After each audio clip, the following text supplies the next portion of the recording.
நேற்று எங்களுடைய தமிழக வெற்றி கழகம் சார்பாக எங்களுடைய தலைவருடைய அறிவுறுத்தின் பேர்ல 234 சட்டமன்றத்தையும் அனைத்து சட்டமன்றங்களையும் நிர்வாகிகள் கூட்டம், அதாவது சட்டமன்ற வாரியாக தேர்தல் பணிக்கு தயாரிப்பு பணிக்காக செயல் வீரர் கூட்டம் நடைபெற்று இருந்துச்சு.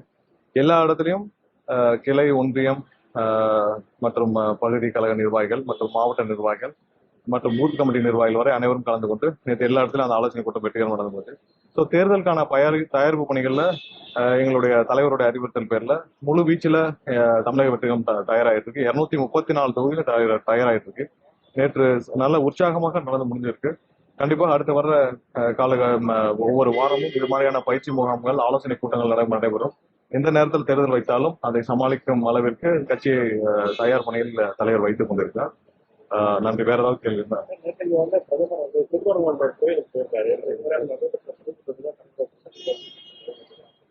அதாவது திருப்பரங்குன்றம் கோயில்ல சாமி கும்பிடுறதை பத்தி எந்த ஆட்சேபனையும் இல்லை. கண்டிப்பாக அது ஒன்றும் இது இல்லை. ஆனால் ஒரு விஷயம் என்னன்னா, பாரதிய ஜனதா கட்சி ஒரு விஷயத்தை புரிஞ்சுக்கணும். தமிழகத்துல அந்த வெறுப்பு அரசியல், மதம் சார்ந்த அரசியலை அவர்கள் கண்டிப்பாக கைவிட வேண்டும்.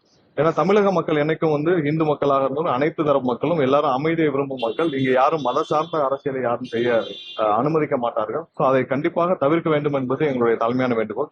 இன்னொன்னு, சட்டம் ஒழுங்கை கையில வைத்திருக்கும் திரு ஸ்டாலின் அவர்கள், திமுக அரசு கண்டிப்பாக பிரதமருடைய இந்த திருப்பரங்குன்ற விஷயத்துக்கு ஒரு சின்ன அறிவுறுத்தலையாவது கண்டிப்பாக தடுக்க முற்பட்டிருக்க வேண்டும். அப்படி அவர்களால் அது கூட முடியாத ஒரு பட்சத்துல ஒரு சின்ன அறிவுறுத்தலையாவது இந்த மாதிரியான ஒரு விஷயத்து சட்டம் ஒழுங்குக்கு முறையாக இருக்காதுன்னு சொல்லி பிரதமர் அலுவலகத்துக்காவது சொல்லியிருக்கணும். ஏன்னா இது சட்டம் ஒழுங்கு கண்டிப்பாக முதலமைச்சர் கையில இருக்கு. ஏன்னா எப்பயும் ஒரு பகுதியில இந்த மாதிரியான ஒரு மதம் சார்ந்த ஒரு அரசியலுக்கு யார் முற்பட்டாலும் அதை தடுக்கும் உரிமை அவர்களுக்கு இருக்கு. அந்த அறிவுறுத்தலையாவது கண்டிப்பாக முதல்வர் செஞ்சிருக்கணும். அதை கூட செய்யாது மிகவும் வருந்தத்தக்கது, கண்டிக்கத்தக்கது. ஏன்னா அவர் இதெல்லாம் பெரிதுபடுத்தி விட்டு இந்த மாதிரியான நிகழ்வுகளை எல்லாம் திமுக அனுமதித்து விட்டு பின்னாடி மதம் சார்ந்த அரசியல் திமுகவும் எடுக்கிறாங்களோன்னு ஒரு பயம் எல்லாருக்கும் ஏற்படுது. இதை இவங்க 2 பேரும் சேர்ந்து வச்சுட்டு பேசிட்டு இது செய்யறாங்களான்னு தெரியல. கண்டிப்பாக திருப்பரங்குன்றம் அங்க இருக்கிற மக்கள், ஏன்னா நாங்கெல்லாம் அங்க இருக்கிற மக்கள் அனைவரும் அது அமைதியான பகுதியாக இருக்க வேண்டும் என்று விரும்புகிறோம். என்னைக்கும் அது திருப்பரங்குன்றம் ஒரு அயோத்தியா போன்று ஒரு சர்ச்சைக்குரிய பகுதியாக மாறுவதை யாரும் தமிழக மக்கள் யாரும் அனுமதிக்க மாட்டார்கள். அங்க யாருக்கும் எந்த சங்கடம் கிடையாது. எந்த மத வழிபாடுகளும் இல்ல வேற எந்த மத வழிபாடுகளும் இல்ல அங்க இருக்கிற மசூதியின் வழிபாடுகளும் யாருக்கும் எந்த சங்கடம் கிடையாது. அமைதியாக தான் இத்தனை வருஷமா இருந்துச்சு. ஸோ அதே மாதிரி இருக்கணும் தான் விரும்புகிறோம். இதை திமுகவும் அவருடைய கடமையை உணர்ந்து செயல்பட வேண்டும். பாரதிய ஜனதா கட்சியும் அதை கைவிட வேண்டும் என்று கேட்டுக்கொள்வோம்.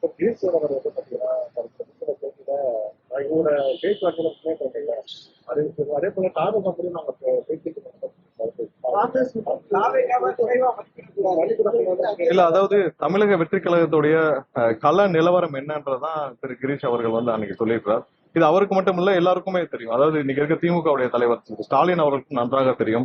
அவருக்கு காங்கிரஸ் மட்டும் இல்லை என்றால் திமுகவால் அதிகபட்சம் 25 தொகுதியை தாண்ட முடியாது. இதுதான் இன்னைக்கு இருக்கிற கள நிலவரம். ஏன் 2006ல காங்கிரஸ் இல்லாமல் திமுக அதிகபட்சம் ஒரு 30 தொகுதி ஜெயிச்சிருக்குமா?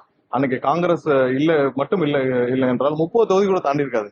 இதே நிலைமை தான் இன்னைக்கு திமுகவுக்கு இப்பயும் இருக்குது. அவங்க நல்லாவே தெரியும். அதனால திமுக கண்டிப்பாக கலைஞரும் எல்லாருக்கும் நல்லா தெரியும். அதை தான் அவர் ரிஃப்ளெக்ட் பண்ணிருக்காரு. மற்றபடி அவருடைய பேச்சுவார்த்தையை பத்தி பேசுறதுக்கோ இல்ல அதுக்கோ நமக்கு உரிமை கிடையாது. இல்ல அந்த மாதிரி ஏதாவது கண்டிப்பாக ஏதாவது பேச்சுவார்த்தைகள் எங்களுடைய தலைவர் வழியில தலைவரிடம் ஏதாவது இருந்தால் எங்க தலைவர் வழியாக சொல்லும்போது ஒவ்வொரு சொல்லும்போது காங்கிரஸ் வழக்கை காவல்துறை அறிவார்கள் என்னன்னா காங்கிரஸ் என்னைக்கு எப்பயுமே ஒரு நேச்சுரல் பார்ட்னர். தமிழக மக்கள் எப்பவும் விரும்புற ஒரு கட்சி, இந்தியாவே ஒரு கனெக்ட் பண்ற ஒரு கட்சி. காங்கிரஸ் கட்சி இந்தியாவே ஒரு கனெக்ட் பண்ற ஒரு கட்சி. காங்கிரஸ் கட்சினாலதான் இந்தியாவில் இன்னைக்கும் ஒற்றுமை நிலைநாட்டப்பட்டு வருது. இந்தியாவை கனெக்ட் பண்ற ஒரு ஒற்றுமையை நிலைநாட்டுற ஒரு கட்சி காங்கிரஸ் கட்சி. எப்பவுமே தமிழக மக்கள் ஏற்றுக்கொண்ட ஒரு கட்சி. கண்டிப்பாக காங்கிரஸ் கட்சி இத்தனை வருஷம் 25 வருஷம் கிட்ட திமுகவோட கூட்டணியில இருக்காங்க. அவங்க கடைசியா கேட்கறது அவங்களுக்கு ஒரு பேசிக் மரியாதை வேணும்னு கேட்கறாங்க. அவங்க கான்ட்ராக்ட் கமிஷன் எல்லாம் கேட்கல.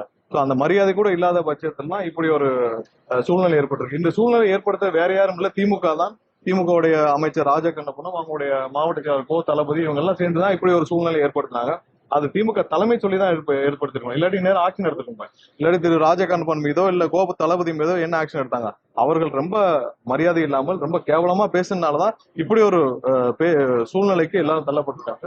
மற்றபடி ஏதாவது கூட்டணி சம்பந்தப்பட்ட எந்த முடிவுகளாக இருந்தாலும், ஏன்னா இப்ப இந்த சூழ்நிலையில அது சம்பந்தமாக எந்த நான் கருத்தும் தெரிவித்தாலும் அது நன்றாக இருக்காது. இந்த சூழ்நிலையில அந்த மாதிரி எந்த இப்ப ஒரு முடிவுகள் எடுக்கப்பட்டாலும் அது எங்களுடைய தலைவர் வழியா அறிவிக்கப்படும்.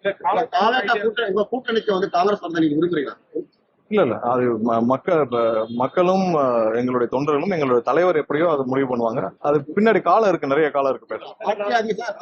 வைத்து பேரம் பேசுவதற்காகவே மற்ற கட்சிகள் இல்ல அதாவது திமுகவிற்கு தமிழக வெற்றி கழகத்தை பார்த்த பெரிய பயத்துல தான் எல்லாரையும் கூட்டணியில் சேர்த்துட்டு இருக்காங்க. நீங்க வந்து தேமுதிகவை சேர்த்ததுல இருந்து நீங்க பாத்துக்கலாம். தேமுதிக வந்து எந்த காலத்திலயாவது திமுகவோட சேர்ந்ததுன்னு யாராவது நினைச்சு கூட பாத்துருக்க மாட்டோமா? சோ அந்த மாதிரி திமுக ஒவ்வொரு நாளும் எங்க தமிழக வெற்றி கழகத்தோட ரிப்போர்ட்டை பாக்குறாங்க, சர்வேயை பாக்குறாங்க. அடுத்த நாள் யாரு கிடைச்சாலும் உள்ள கூட்டணி சேர்க்கிறாங்க. ஒரு வருஷமா இப்ப முதல்வர் சொல்லிட்டு இருந்தது என்ன, எங்களுடைய கூட்டணி வலுவான கூட்டணி சொல்லிட்டு இருந்தாரு. இன்னைக்கு அவருக்கே வந்து என்ன நினைக்கிறாருன்னு தெரியல. ஏன்னா எல்லா 5,000 ரூபாய் அறிவிச்ச பிறகும் அவருக்கு அந்த நம்பிக்கை இல்லாத காரணத்தினால்தான் இன்னைக்கு வந்து பாத்தீங்கன்னா திரும்பவும் தேமுதிக கட்சியை சேர்த்திருக்கிறாரு. எல்லாரையும் கூட்டணியில் சேர்த்துட்டு இருக்காரு. அவங்களுக்கு யாரு எந்த தலைவர் அந்த வழியை நடந்து போனாலும் கூப்பிட்டு கட்சியில சேர்க்கிற நிலைமையில தான் இன்னைக்கு திமுக இருக்கு. ஒன்னே ஒண்ணு அவங்களுக்கு அவங்களுடைய நிலைமை தெரிஞ்சிச்சு. அவங்களுடைய கட்சியின் நிலவரம் என்ன களத்துல இருக்குன்னு தெரியுது, எவ்வளவு ஆன்டி இன்கமெண்ட்ஸ் இருக்குன்னு தெரியுது.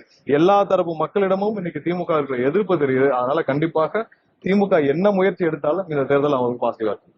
பாவக்க ஒரு பலமான கட்சியா இருந்தா இன்னைக்கு கூட்டணிக்கு வந்து வந்திருப்பாங்க. ஏன்னா வந்து ஆட்சியின் பங்காளி சொல்லியிருக்கீங்க இது வரைக்கும். நீங்க மட்டும் தான் சொன்னீங்க நாங்க பலமா இருக்கோம். இல்ல ஒரு விஷயம் நீங்க இல்ல எங்களுடைய கட்சி ஆரம்பிக்கப்படுறதுக்கு முன்னாடி இருந்தே உங்க எல்லாருக்கும் தெரியும், தம்பி சீக்கிரம் வருகிறார்னு சொல்லி பல பேர் காத்துட்டு இருந்த நாட்கள் இருக்கு.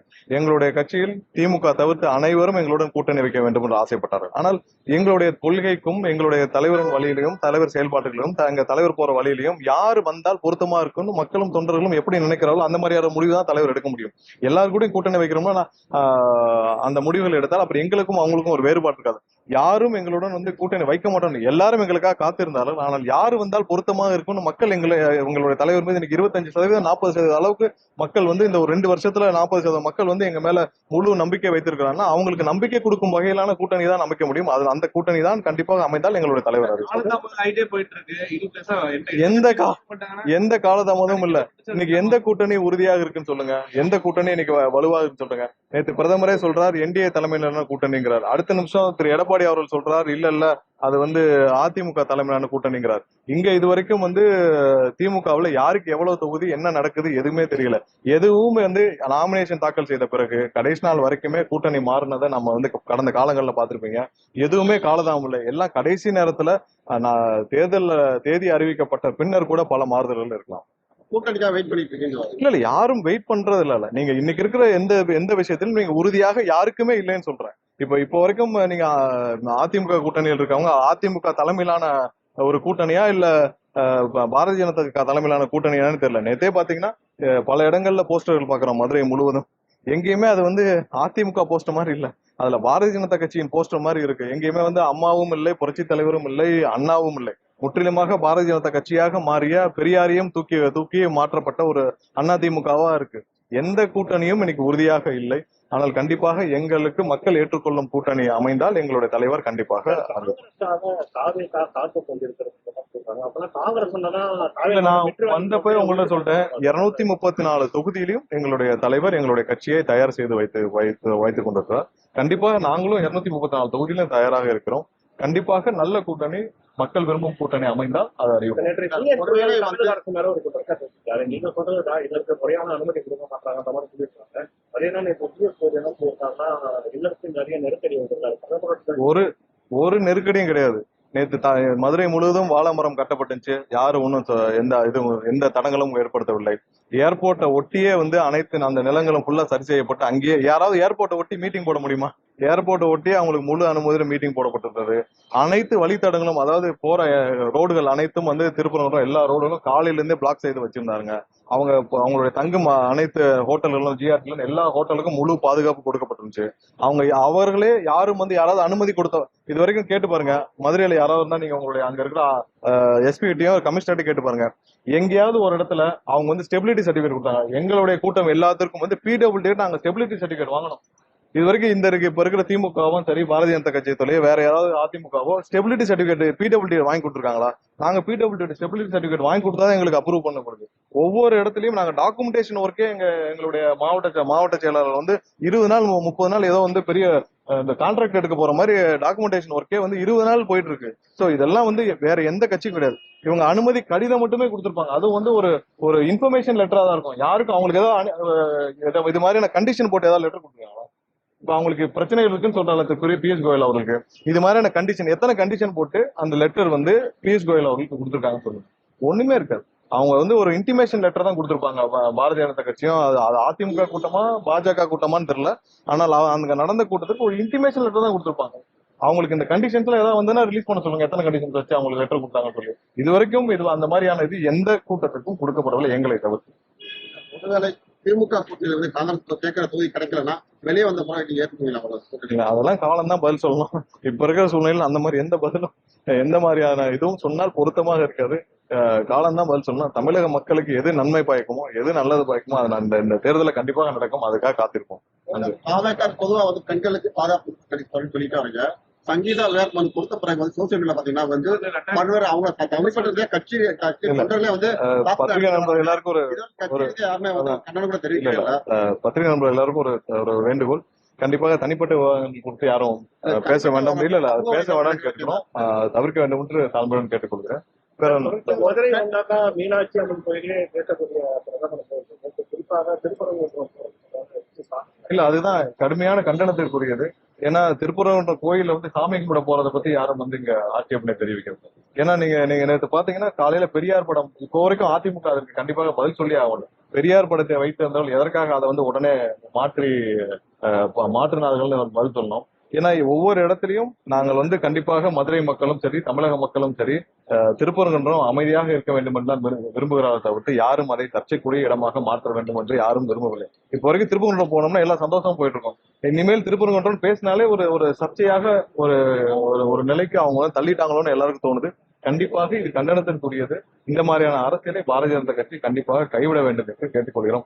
இப்பவும் சொல்றோம், தமிழக அரசு கண்டிப்பாக இந்த நிகழ்ச்சி வந்து ஒரு வாரத்துக்கு முன்னாடியே தெரியும். இந்த மாதிரி பிரதமர் போறாங்க. சட்டம் ஒழுங்கு யார் கையில இருக்கு?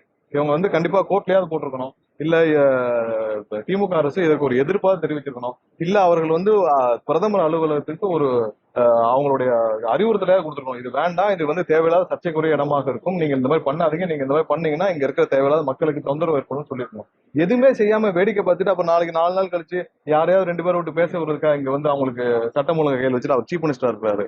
சோ அது வந்து இது கண்டிப்பாக திமுக வேண்டுமென்றே இதை வந்து பெருசாக்குறாங்களோ எங்களுடைய கருத்தாக இருக்கு. கண்டிப்பா திமுக இதுல இருந்து திருந்த வேண்டும் தான் எங்களுடைய கருத்து. நன்றி. கண்டிப்பா நான் உங்க மக்கள் விரும்பும் ஒரு நல்ல தேர்தல் அறிக்கையா இருக்கும். அதெல்லாம் வந்து ஒரு நோட்டிபிகேஷன் வந்த போது தான் பார்க்கலாம். நன்றி.